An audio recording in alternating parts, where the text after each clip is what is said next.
Thanksgiving break and you are ready to get back into the swing of things. So we are going to kick it off with our writing journal prompts. Our first writing journal is write a story where this bear is coming after you. Be sure to include onomatopoeia and sensory details. Next, have you ever gotten a gift you didn't really want? How did you react? How did it make you feel? And then it's your Wednesday free write day, so enjoy that, create something. And on Thursday, it says, just as the sun starts to come up, Brian gets swarmed by thousands of bugs. Describe your worst experience with bugs. If you haven't had a bad bug experience, why do you think that is? And Fiction Friday. Write a fiction story about someone who is lost. And so these are our objectives for the week. You guys are super familiar with this layout by now.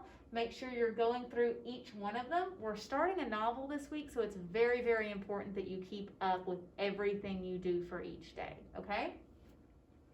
All right, your weekly objectives: read and analyze a realistic fiction novel, revise and edit text for clarity, learn and use new vocabulary, analyze character and setting in realistic fiction, analyze figurative language, and write a news report. This week we're not reading a story out of our HMH book. This week we're actually just focusing on a novel. So we're only going to read the novel. Vocabulary. We have 5 words this week: gratitude, consuming, abate, hurtling, and grimace. So I want you to pause and think about this for a minute. How many of these words are you familiar with? How many of them could you use in a sentence right now before we give you the definitions? If it's 1 or 2, then I would suggest that you do a lot of studying this week, because these words are going to be a little trickier for you. If it's 4 or 5, great. You still have to study though, because remember, every word has multiple meanings, and so you want to make sure that you're studying the word meaning that we'll be using this week.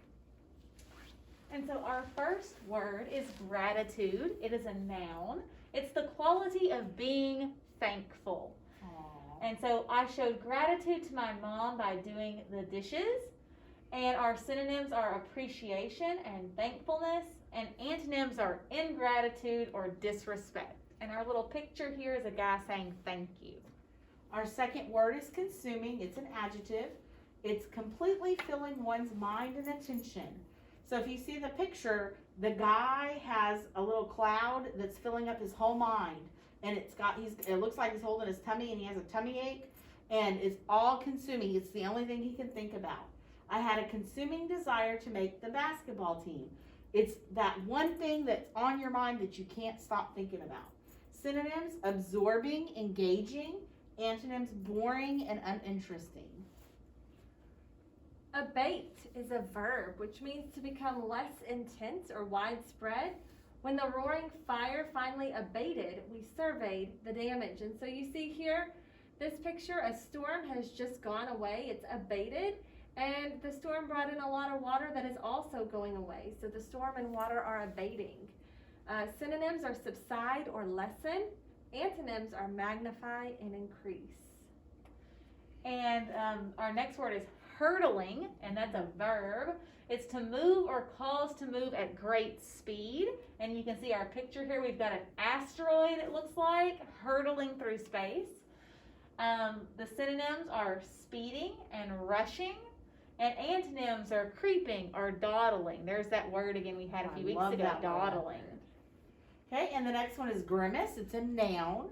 It means an ugly, twisted expression on a person's face, typically expressing disgust, pain, or raillery or amusement. And you can see his face. It just looks like he's got an ugly, twisted look on his face. I noticed the grimace on her face and realized her foot was trapped.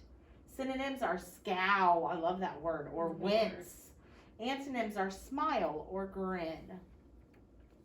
All right, let's make some inferences. So we see here, there are trees, there's a sign, there are some tents that are kind of sideways. So I infer that a windstorm came through this campground last night and blew the tents over because there are tents on their side. Uh-oh. Okay, this one, we've got another tent. We've got some people out here with a fire. So I infer that these people are on a camping trip because they're outdoors and they have their tent set up and they look happy to be there. They don't look like they've been dropped off somewhere unexpectedly. Right? Ooh, I like this one. I infer that this little squirrel is looking for food because I see him poking his head into a bird feeder. Oh, I infer that this little guy is playing in the rain because he's wearing rain boots. I see there are some sprinkle droplets in the puddle, and he looks like he's enjoying himself. Okay, awesome. So I infer that these kids are on a trail walk or exploring the woods because they're walking down a trail and they look really happy about it. They look excited about their trip. All right, so our essential question that we've been working on is, what does it take to be a survivor? We've seen that now with our Titanic story, and we also have seen that with Violet Jessup, and we saw it with Salva Dute in A Long Walk to Water. And so we're going to be looking at that with our novel that we're going to be reading this week. Our story of the week. So let's stop and think for a minute. Have you ever been on a trip that ended in an unexpected way? I certainly have had some of those trips. I've been on camping trips where suddenly a rainstorm came and we had to leave because everything got wet. What about you guys? I have been on a trip to the water park where we expected to have a wonderful, it was a trip with some school kids, expect to have a wonderful day at the water park, and a tornado came and we had to get in the buses and evacuate. Not the trip we had planned. We went on a family vacation to Gulf Shores the same time that a tropical storm was coming in. And That's not good. we did not get to go out to the beach that day, but we had a beautiful view of the ocean being very angry. Nice. Wow. So think about to yourself, have you ever been on a trip that ended in an unexpected way? So before you read, remember our 4 P's. Preview the story. We're going to do that. Make sure you watch your preview video. Predict what the text is going to be about, what important things will happen. Why did the author write the text? Why are you reading the text? And then think about what you already know about the topic and the author. So we're going to be reading a realistic fiction story. Realistic fiction is something that could really happen. It's still fiction. It didn't happen. But by the end of the story, you should feel like, I think that this could have actually happened. It leaves the reader feeling like the story really happened. So the setting is a real location or a place that is similar to a real location. So it might be a fictional town, but it has the feel of a real town. The characters are engaging and believable. The plot is believable. It could actually happen. And that's the whole thing with realistic fiction. It's things that could really happen. So your characters behave the way that people really behave. They behave in predictable ways. They're not going to start flying around the room or anything like that. And so our novel for this week is Hatchet, and it is by Gary Paulson. I really love this book. It's one of my lot. favorite books. It's so good. And so this is Gary Paulson. He was born in Minneapolis, Minnesota on May 17th, 1939. In 1985, he started focusing on writing 18 to 20 hours a day. That's a lot of That's writing. a lot. He's written more than 175 books and some 200 articles and short stories. He has won numerous awards, like the Newbery Honor Books for Hatchet, Dog Song, and The Winter Room. And Hatchet is a story about survival, nature, and all sorts of different problems that you find in life. It's not just surviving, it's also dealing with other issues that pop up. And some issues maybe that even happen as you grow up or Mhm. happen within your lifetime. Yeah. And one really cool thing about Gary Paulson is as we read Hatchet, there are some interesting things that Brian, our character, goes through. And you may ask yourself, how did he write that and make it seem so realistic? A lot of the things that Brian does, Gary Paulson actually did those things so he could write it authentically. Mm-hmm. And so we'll talk more about those when we get into it. And another fun fact is that there are several books that are in the Hatchet series. So this is the very first one, but if you really like this book, there are many, many more books about our main character, Brian. So could get you hooked on Gary Paulson books. Yes. I was gonna say it's very easy to get hooked on Gary Paulson books It because is. every Gary Paulson book I've ever read, I've fallen in love with. Yes. So our main characters in this story are going to be Brian Robinson. He is the main character. He's 13 years old and he's on the way to visit his father in the Canadian oil fields. And then his mother is who we're actually going to be introduced first with him. And she's recently divorced from Brian's father. And she gave Brian a hatchet as a gift before he left to go to see his father for the summer. Brian's father is a main character. He lives in the Canadian oil fields and he is awaiting Brian's visit for the summer. And then there's going to be a pilot, so I can infer that there's a plane trip involved. Right. And he's taking Brian to see his father in a small twin engine plane. And then there is Terry, who's Brian's good friend from New York. The setting of Hatchet is in the 1980s, so you'll have to consider that there wasn't as much technology back in the 1980s. So Things that's were when I just- was young. Me too, so things were a little bit different. It starts out in Hampton, New York, where Brian meets the plane that will take him to visit his father, and it ends up, most of the story takes place in the Canadian wilderness, where Brian's plane crashes and he learns to survive. So Canada is a country north of the United States, and so around this area is where the story takes place, and we can infer wilderness, probably not a lot of human activity in that area. And this is the plane, a Cessna 406. That's the type of plane that Brian is flying in. And so we are going to get started reading Hatchet today. And make sure you're listening to those videos. That way you can stay on top of it. And you're listening to our Analyze the Text videos because we're going to go through the chapters with you to help you really understand.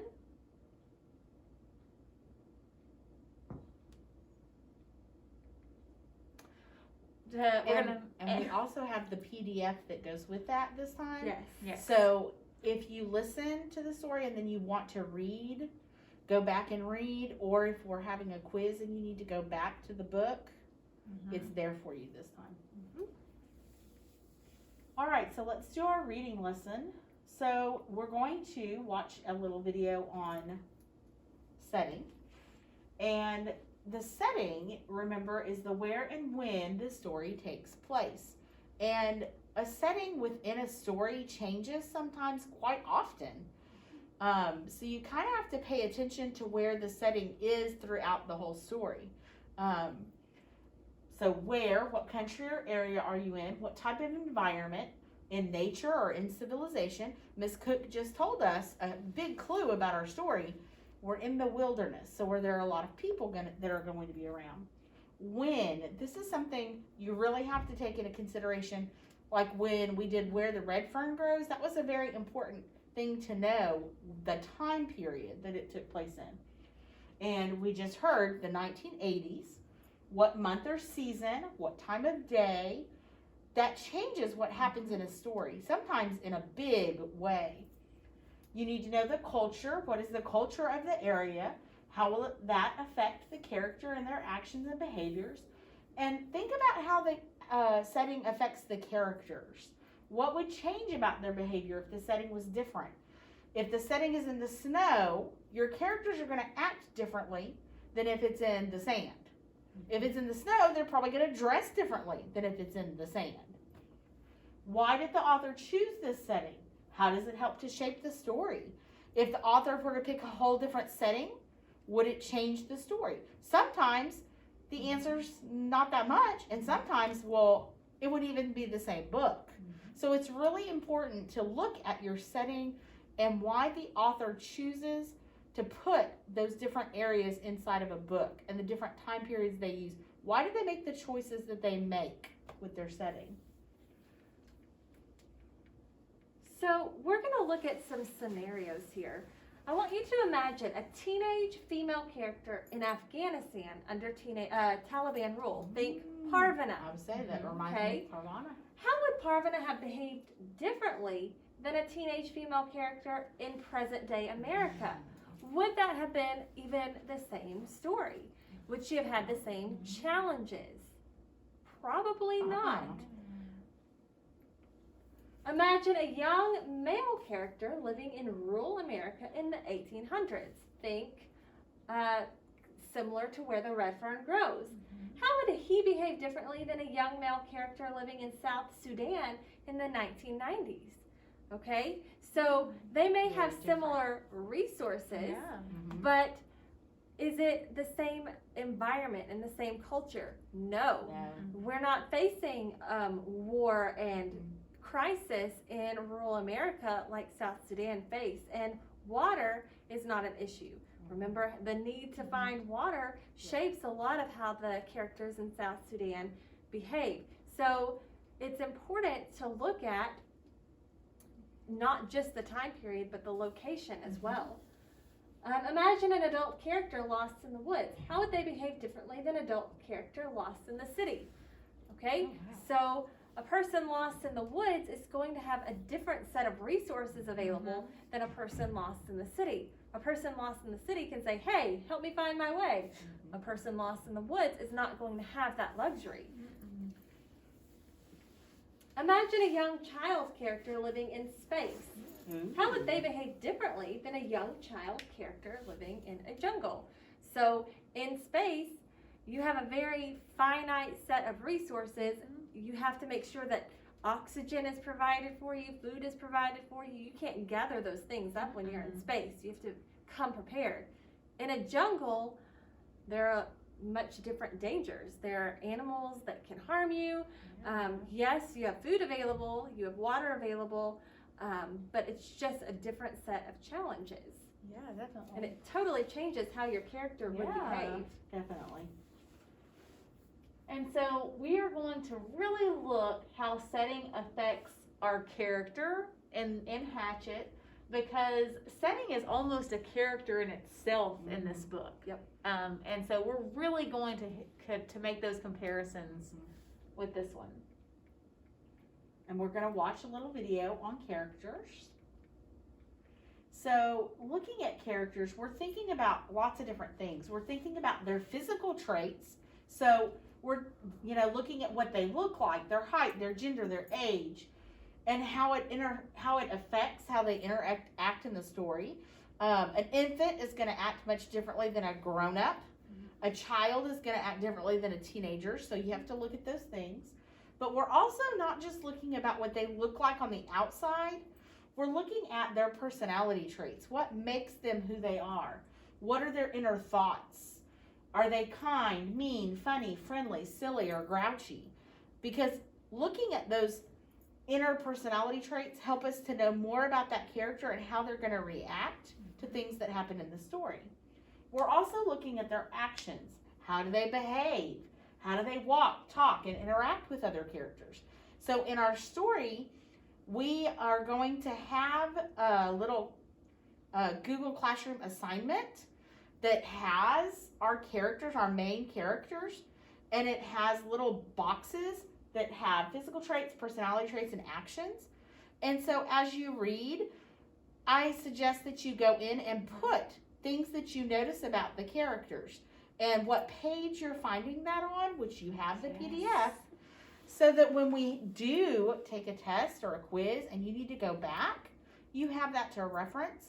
But also writing those things down, taking notes, can really help to get that novel set in your mind. It can get those things to just settle in. So think about a kind character meeting an injured animal in the woods. How would they react versus an unkind character? So if we have a character who is consistently kind to people and animals, they're most likely going to stop and assist an injured animal. A character who has a pattern of being unkind is probably not going to assist this animal. Imagine a timid character. Timid means kind of afraid at an amusement park. How would they react versus a brave character? So we can predict that a timid character is likely not going to get on a roller coaster. Yeah. A brave character probably is. Imagine an adult character becoming lost in the city. How would they react versus a child character? So an adult character we can predict has the tools and resources available to help find their way in the city. A child is at a disadvantage there. They're not going to have those same resources, and they're going to have a hard time finding their way if they're lost. They'll be in much more danger. Imagine a character who's a fireman encountering a car accident. How would they react versus a character who is an accountant? So we can assume that a fireman has training on how to handle a car accident, whereas an accountant typically wouldn't have that same training. So we can infer that a character who is a fireman would probably assist the people at the car accident, whereas the accountant would be less capable of doing that. And so we're also going to really focus on how the character traits change the outcome of a story. So how does Brian's personality, how does he approach different situations, how does all of that work to getting to the outcome or the ending of problems in the story or the story in general? All right, we're going to watch a little video on figurative language. So what is figurative language? And I feel like we've done this as we've been going through, and hopefully you've learned a little bit more about it with where the red fern grows. But we're going to go back through these again. So figurative language is what authors use in their writing to make their writing come to life, to help you get better mental images of their writing. So similes and metaphors compare two unlike things. Similes use like or as, and metaphors don't. So an example of a simile, spring came roaring in like a lion. So I know that means spring was loud, probably lots of thunderstorms. And then a metaphor, the bad news was an icy blast to my soul. So whatever that bad news was, it was bad. Personification, we just talked about this in my classroom just today. Personification gives human traits to non-human objects and characters. So it's making something non-human seem human. We talked about it with the Titanic a little bit. It gives, a good example is the firefly winked his greeting to the night. So it's making it sound like that firefly is acting in a human way. So more examples of figurative language. Onomatopoeia, my favorite. That's mine too. Words that are Onomatopoeia. pronounced the way they sound. Ribbit, boom, pow, achoo, phew. Okay, so those words just add more depth to our writing, make it a little more interesting and exciting. And I would say Salvador's story. We started with onomatopoeia. Yes. Boom. Hyperbole is exaggeration. So in a story, when you exaggerate something, it is called hyperbole.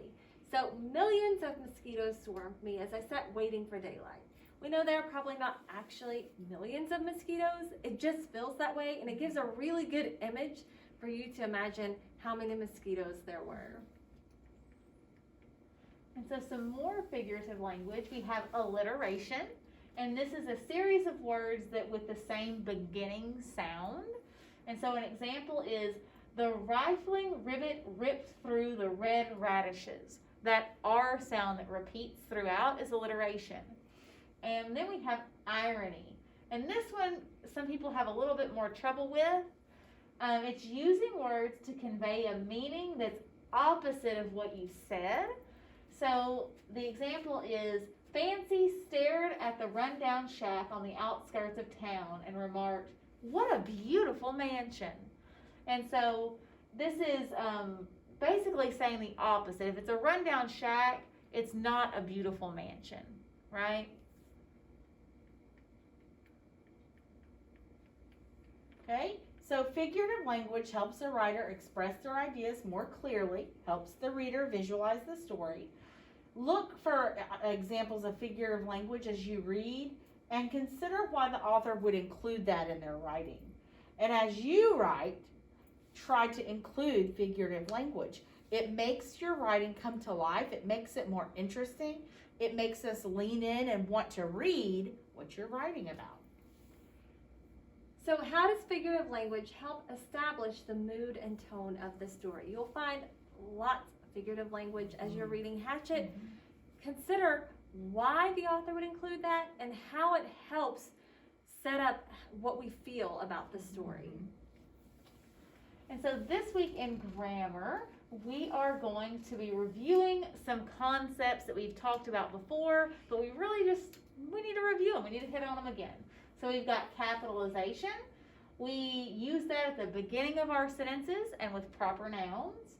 Punctuation at the end of every sentence, guys, at the end of every sentence. The types of sentences: declarative, that's making a statement; imperative, commands; interrogative is questions; and exclamatory, or those exclamation mark sentences; and then commas. We use them to separate dependent and independent clauses, a series of words, or those introductory phrases or elements. And verb tense. We need to remain consistent throughout what we're writing, with making sure that our verb tenses stay the same.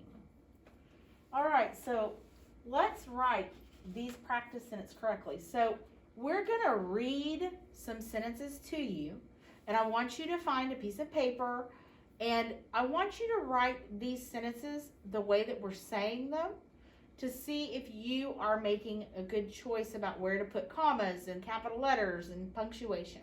So here's your first sentence. I went to the store and bought some milk.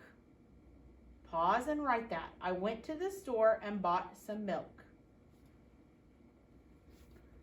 All right, so you should have written capital I and period at the end. I went to the store and bought some milk. There are no commas, no capital letters in the middle of this sentence. It's just that. All right, our next one. We had fun, but it is time to go now. Pause and write it. We had fun, but it is time to go now.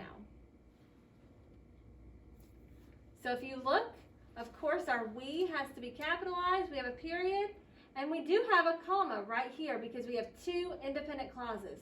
We had fun. It is time to go now. They're joined with that conjunction. Okay, and so our next sentence, so let's listen. Where do you think you're going? Okay, where do you think you're going? And so when you wrote this one down, we have that capital W to start our sentence. Where do you think you're going is a question, so we end with a question mark. And then you're here, that's that contraction. You are, you're. So where do you think you're going? Okay, here's the next one. Get ready. I am from Rusk, Texas. Pause and write that down. I am from Rusk, Texas. So you can see you start with a capital letter. Also, whenever I is by itself, it should be a capital. Absolutely. You're ending with your punctuation is a period because you're making a statement. And then you're putting a capital letter on Rusk because it is a city. A capital T on Texas because it's a state, both proper nouns. And then they have a comma between them because you always put a comma between a city and a state. And listen to this one. Later, we will eat pizza and ice cream. Later, we will eat pizza and ice cream. Pause and write it. Okay, notice later, of course, is capitalized. We have a period at the end. And later is an introductory word, a transition word, so it has to be set off with a comma. Okay, and so let's get ready to listen again. And so our next sentence is, do you hear that sound? And so again, do you hear that sound? And All right. so we've got our capital letter to start our sentence with do. We've got our end mark punctuation because we're asking a question. And there are no commas or anything else in that sentence. It's just a question. All right, here we go. Get ready. Finally, I can have some peace and quiet. Finally, I can have some peace and quiet. All right, so we start with a capital letter, and we're ending with an exclamation mark, and we need a comma because finally it's an introductory phrase that we're putting together with a independent clause. I can have some peace and quiet. Our next sentence, I need you to sit down and read your book. I need you to sit down and read your book. Pause. So notice that I is capitalized. There's a period at the end of book. Your is Y-O-U-R. It is not the contraction form. And we don't need a comma right here because read your book is just part of what we're doing. Sit down and read your book. Okay, so now let's listen again. This is a longer sentence, so listen carefully. Last Friday, we went to Dairy Queen, even though my mom was fired. So last Friday, we went to Dairy Queen, even though my mom was fired. And so let's look at the sentence. So we've got a capital L for last because it starts our sentence. We've got an end mark, a period there. Now this one is a complex sentence, right? Because we have our introductory phrase, last Friday. We need a comma. And then we have a comma after Dairy Queen because it's connecting our independent clause, we went to Dairy Queen, to our dependent, even though my mom was fired. Or tired. My bad. I thought it said tired. It's fine. It's okay. Either way. And you capitalize the D in dairy and the Q in queen. Don't forget the D and Q. Why? Yes. Why do you capitalize that? Because it's a a proper proper noun. noun. Proper noun. Okay, the next one. I brought soup and Sarah brought crackers. I brought soup and Sarah brought crackers. Okay, so I brought soup, capital I, crackers over here, we have a period at the end. I brought soup, that sounds like an independent clause. Sarah brought crackers. That sounds good. We're going to join those two thoughts with a conjunction, and we're going to put our comma in the middle of that. And capitalize the S in Sarah because It's a It's a proper proper noun. noun. it's a name, it's a proper noun.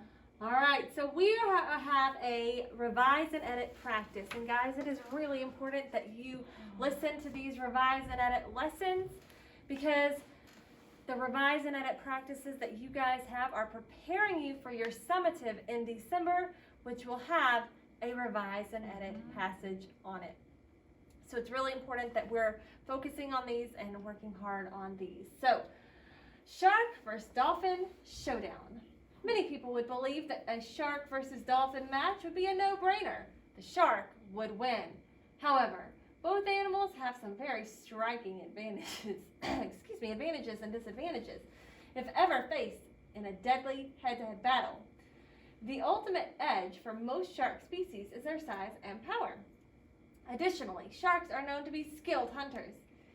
If they sneak up on a dolphin while it's crater feeding, dolphins bury their heads in the sand to dig for prey, it can mean game over for the dolphin. Sharks don't appear to be picky eaters. Dolphins have many advantages over sharks. First, they can swim faster than most shark species and will usually outrun a shark before experiencing too much damage. Also, dolphins live in groups and can work together to quickly escape the jaws of a hungry shark. Perhaps the greatest advantage they have over sharks is their intelligence. Dolphins use echolocation to send sound waves through the ocean to communicate with each other. For this reason, they are able to easily sidestep a shark attack. Since both animals have their own advantages, a shark versus dolphin battle won't always have an obvious winner. Uh-oh, going the wrong way. Okay, so we are going to look at our first question on our editing and revising. This says, the writer has included an extraneous sentence in the second paragraph. That means an extra sentence that we don't really need. Sentences 4 through 7. Which sentence should be deleted from this paragraph? So if we look at this paragraph, the ultimate edge for most shark species is their size and power. Additionally, sharks are known to be skilled hunters. If they sneak up on a dolphin while it's crater feeding, dolphins bury their beaks in the sand to dig for prey, it can mean game over for the dolphin. Sharks don't appear to be picky eaters. So which sentence do we not need? The ultimate edge for most shark species is their size and power. Okay.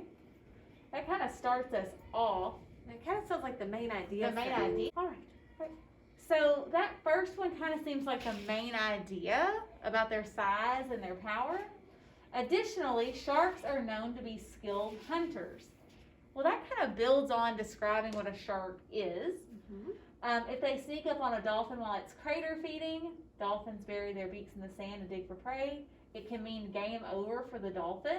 That kind of describes what they use their power, size, and skilled hunting for.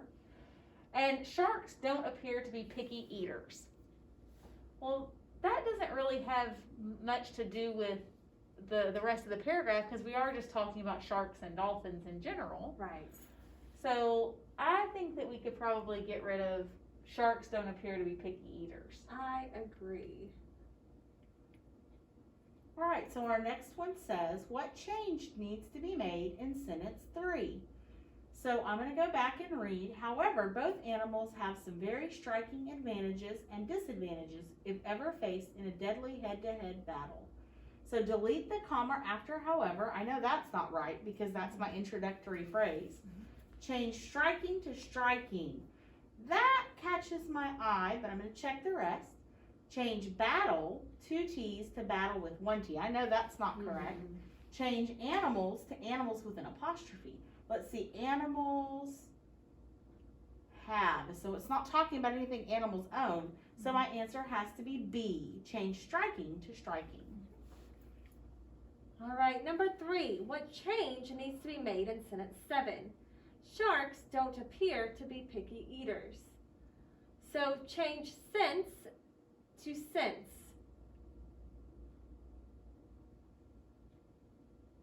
I don't even see that up there. If that's not in sentence 7, then I feel like this is not a correct question, so we're going to skip over that one. Since both animals, what change needs to be made in sentence 14? Since both animals have their own advantages, a shark versus dolphin battle won't always have an obvious winner. So change there, they are to there. Oh, I see. If I read, since both animals have they are own advantages, that doesn't make sense. So we're going to leave A on the table. Delete the comma after advantages. We can't do that because this is a dependent clause. Change always with 1 L to always with 2 L's. No, that's not spelled correctly. So A is our best answer because this is the wrong contraction there, the wrong use of there. And so your writing lesson for this week, we know you're going to love it. It's going to be super fun. As we read Hatchet, we're going to begin taking notes about Brian's situation that he finds himself in.